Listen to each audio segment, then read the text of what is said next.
nítorí tí wọn ò tẹ̀lé àṣẹ tí wọ́n pa Boko Haram tún pààyàn 11 lábúlé kan. Àwọn ọmọ ikọ̀ afẹ̀míṣòfò Boko Haram ti tún lọ ṣòro lábúlé kan tí kò jìnnà púpọ̀ sígbó Sambisa tí í ṣe ibùba àwọn olubi ẹ̀dá náà.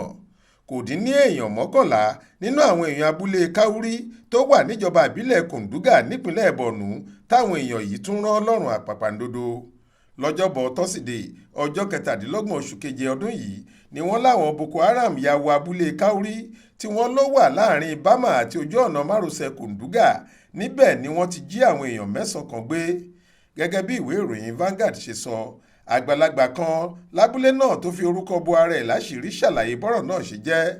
Ó ní inú oko làwọn èèyàn tí wọ́n jí gbé ọ̀hún ti ń ṣiṣẹ́ lọ́jọ́ náà nígbà táwọn atiláwí náà yà bò wọ́n lójijì.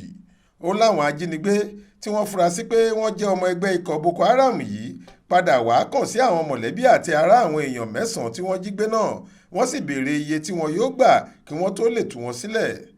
Lẹ́yìn tó wó pé làwọn agbésùmọ̀mí yìí pàṣẹ pé àwọn aṣojú 2 péré ni kí wọ́n gbé owó náà fún láti wá gba àwọn èèyàn wọn sílẹ̀, ṣùgbọ́n tó jẹ́ èèyàn 3 ni wọ́n rán láti gbé owó ìtúsílẹ̀ táwọn Boko Haram béèrè fún lọ.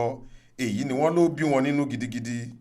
Bó ṣe di pé àwọn Boko Haram tí ìbínú ti rúbò lójú pẹ̀lú báwọn èèyàn náà ṣe rán èèyàn 3 dípò 2 tí wọ́n béèrè fún ṣe kó àwọn 9 tí wọ́n jí gbé tẹ́lẹ̀ àtàwọn 3 tí wọ́n gbé owó rán láàárọ̀ ọjọ́ ajé Monday ọjọ́ 29 oṣù keje jọ nìyẹn tí wọ́n sì dáná ìbọn bo gbogbo wọn.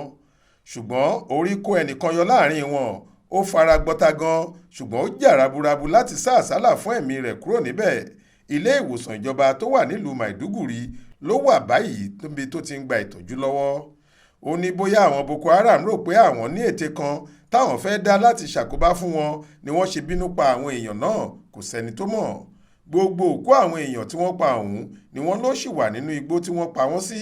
Wọn kò sì tí ì mọ bí wọ́n ṣe fẹ́ sìnkú wọn nítorí ìbẹ̀rù àwọn atiláwí. Monísọ́lá Sàká ló ṣàkójọ ìròyìn yìí fún iléeṣẹ́ tẹlifíṣàn Aláròye online.